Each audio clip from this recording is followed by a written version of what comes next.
And hello, boys and girls. This is Dive Bullfrog 79, and welcome. It's another late night, and everybody around our little community has the flu or getting the flu. I'm trying not to. I got more gizmos and gadgets and herbal cures, and I'm getting sick of eating raw garlic. Now, let's give a big shout out um, to Panhandle Prepper. He has the flu. Hope you get better.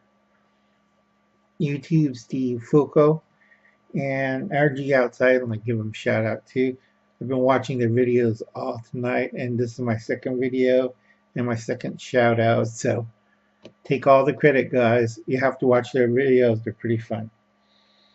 Uh, and if you can, guys, I'm in communist California, and I'm in the whatchamacallit, a little community with big gates around me. I can't have guns.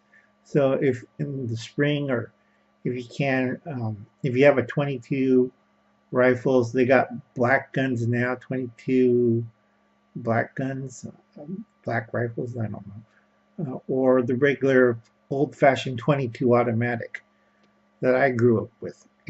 Nothing serious, but I'm just curious what's been going on. So it's like I have just crawled out of a cave. So let's see if we can do anything about that, guys. Anyway, uh, Steve's been cooking in a camp oven, which is related to this. It's a Dutch oven. Dutch oven, a true Dutch oven, doesn't have this kind of lid, and it's usually flat bottom. I have an aluminum one, and also I have a cast iron one with no lid. It's a different one, and it's from Japan. It's thin walled, using for frying, for making soups, stews, and like that. And it used to have a wooden lid. The thing is over 100 years old. I replaced the wire handle already, and I got to make a lid for it, which is really hard because the damn lid is a three-piece lid that you don't use glue, you don't use brads, and it's slotted together so it fits. And it's been driving me nuts. I made two already. One burned. I find out it's a special kind of wood. And the second one, what was it? I forget. I wrote in one of the comments. The second one fell apart. Just so anyway, this video, reading from my notes, is about Dutch oven cooking. And Steve's been doing it in his little camp oven. And let's see, where was it? Um, it's really a nice book. Okay, and if you could see it, I don't know if I could get it into frame. I have a really cheap camera. Okay, show you how you're cooking outside.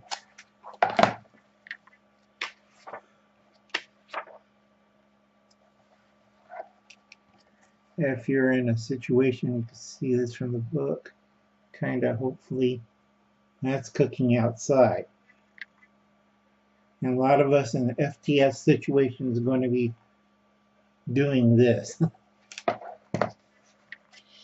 So anyway, it's like, I'm not kidding. You have to get this book if you're going to do stuff like that.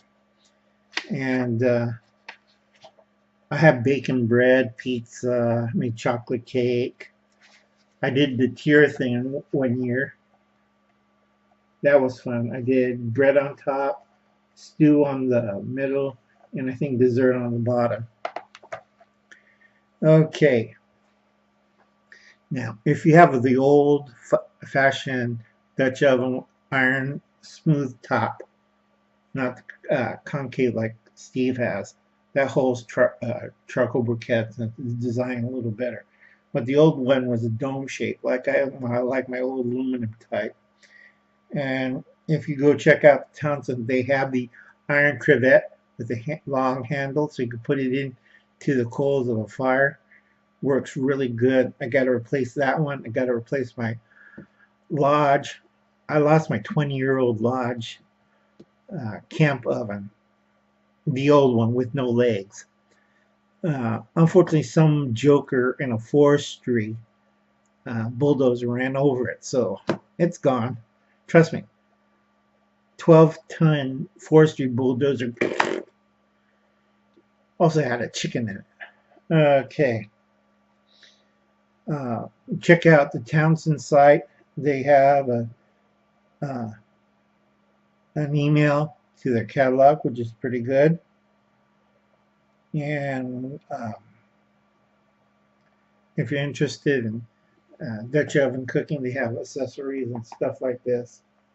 It's a great little book. You should get it. I tell a lot of people, if you want to learn a lot of things about it, you should get it. And I'm doing this because I've been watching Steve's video all night. Okay, in South Africa, during my days as a wandering youth, they used to have a potjie pot. It's spelled Potjie pot. You can see that on YouTube, or African cooking pot, used a lot in Rhodesia or Zimbabwe or in South African regions. It's a very popular cooking pot. Now everybody's using aluminum, which is a pain in the butt. I like the old-fashioned ones. And that was the true Dutch oven that the Dutch settlers of Africa used in South Africa and Rhodesia. They carved their way. They had their big flintlock muskets. They had their oxen wagons. It was like the American West, except in Africa. And they went into deep Africa in the 1850s, 1860s, 1870s, 1840s, you name it. They went it, they did it. And it was hard. A lot of them got killed. If you understand the Boer Wars, Boer in corrupted Dutch means farmer. You had Farmer War One, you had Farmer War Two, you had Farmer War Three, and that was usually against the British or other groups in South Africa. Now, a lot of people like, oh, I don't understand history. No, you've been taught dribble at college. You should read more. See, they can't control that. It's called reading. All right. Anyway, you have to look at the potjie pot or potjie pot. That's the real Dutch oven pot. It had tripod legs. It had a curved dome top. That it was made for baking, cooking, boiling, you name it, frying. It was very popular as a trade goods, and it's still available today. But it's very, very heavy. You think a Dutch oven's heavy? Carry one of these things. An 8-liter one is like 40 pounds or 20 pounds. Lug that on your bug out bag. Okay. Bit tired. Tomorrow I'm going to get my check for my MRI reading, so find out what's going on with that. Oh yeah. Let's check on my notes. What did I start it out with? Okay, this is a question from Slovenia. Slovenia is a little country. It's not Slovakia, it's Slovenia. Get a little sip of tea. When I started out this whole survival stuff, I didn't have that much money. Or like right now, I'm starting all over again. And I had a 6-inch butcher knife. Okay, it was a Russell.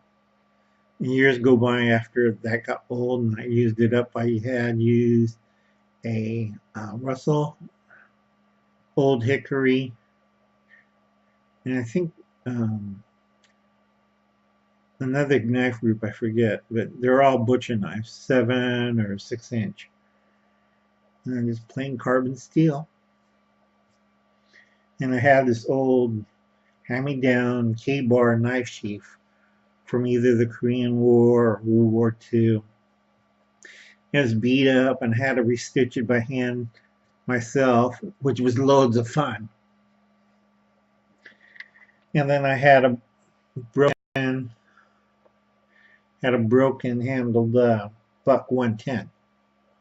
And that's basically that's what I started. Matches, book of matches, broken handle, book 110, whatever I could scrounge or get from the thrift store or make it myself. That's how I started all the survival stuff. And I still do today because I'm broke and I'm not high tech or fancy waving around um, up to date stuff. I'm sorry. I'm poor. I'm just surviving by my wits and having fun. And you would not believe what I have to go through. And I tell a lot of people, you learn stuff over the years. And I look at them, oh, what are you going to do if they're going to drop missiles? I got about 6 or 7 plans already cooked up in my head because I'm a survivalist. I'm not a prepper. All right? And a lot of people just look at me with their mouths open. Close your mouth. Flies are coming in. Okay. Well, anyway, thanks a lot. This one, like I said, we're doing it for the cooking book, Dutch Oven Cooking. You have to get this one.